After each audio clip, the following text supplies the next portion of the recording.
We begin with fresh attacks today by President Trump against the nation's former CIA Director John Brennan. Tweeting this morning, has anyone looked at the mistakes that John Brennan made while serving as CIA Director? He will go down as easily the worst in history, and since getting out, he has become nothing less than a loudmouth partisan political hack who cannot be trusted with the secrets to our country. This week, the president revoked John Brennan's security clearance, calling him a hack who can't be trusted to keep secrets.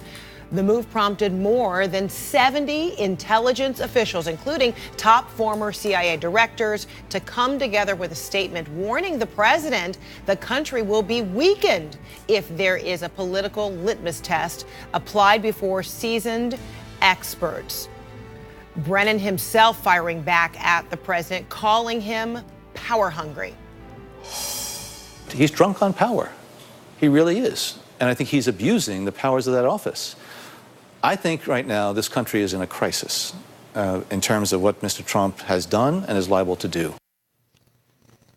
And Trump may not be stopping with Brennan. He has ordered the White House to draft more clearance cancellations of current and former officials, all of whom have been publicly critical of the president or tied to the Russia investigation in some way. CNN's Sarah Westwood is in New Jersey, where the president is staying this weekend. Sarah, how else is the White House, is the president responding? Well, Fred, President Trump is continuing to attack the former CIA director whose security clearance he stripped earlier this week in an apparent attempt to retaliate against John Brennan for his criticism of the White House. Trump going after Brennan's tenure as CIA director, describing him as a political hack. And it's true that certainly there were some controversies in Brennan's tenure as CIA director, and there were times when both Democrats and Republicans did criticize Brennan. But former senior intelligence officials, dozens of them, are now banding together to defend Brennan, arguing that President Trump has created a potentially dangerous precedent by stripping a former government official of his security clearance over political commentary that the president doesn't like. 60 ex-CIA officials came together to issue a strong warning to the president, writing, "All of us believe it is critical to protect classified information from unauthorized disclosure. But we believe equally strongly that former government officials have the right to express their unclassified views on what they see as critical national security issues without fear of being punished for doing so. The country will be weakened if there is a political litmus test applied before seasoned experts are allowed to share their views."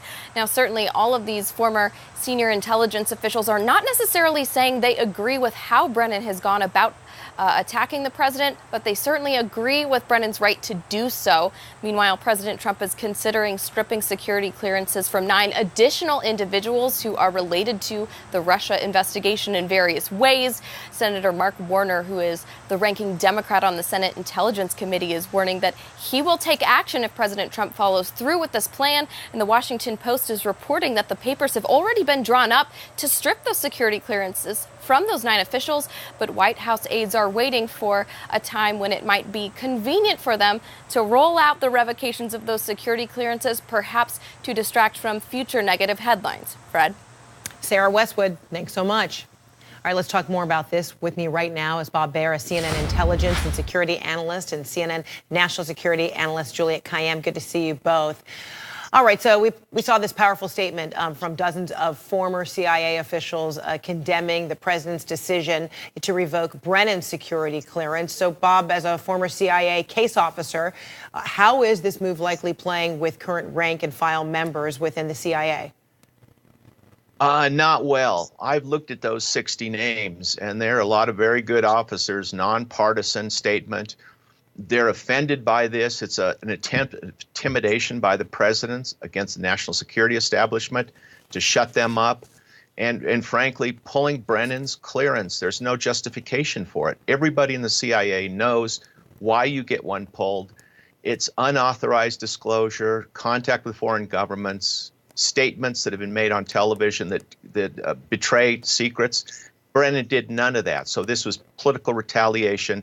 And I think the president is scared of Brennan because what Brennan knows about the Russian investigation and he's trying to shut this thing down, period.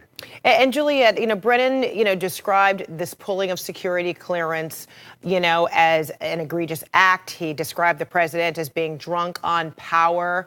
In your view, how perilous does this make the situation for the intelligence community that the president would do this and threaten to do it more? Yeah, so I think before the response and pushback by the senior leaders or formers, as we call them, of the defense and intelligence agencies, you might have thought, well, this is really bad. But this pushback that you're seeing, right, from, people like Bill Gates, who really don't get into the, sort of political scrum, as well as the former agents, I think suggests that the president sort of, did something without thinking through the consequences, which we've seen before. But I have to say, you can't look at what the president did to John Brennan outside the context of the Omarosa tapes, right? I mean, in other words, there's the press release that was sent out about Brennan was dated a month ago. I mean, this is being used to simply distract from a lot of bad media about the White House. And the fact that Sarah Sanders and others are the ones sort of in charge of this, as we now know in terms of the reporting, in terms of when they're going to release, future security clearance withholdings, suggests this is all political. And I think the intelligence community will survive this, but I think it shows how desperate Donald Trump, Sarah Sanders, and others are right now in terms of what the narrative means for the White House.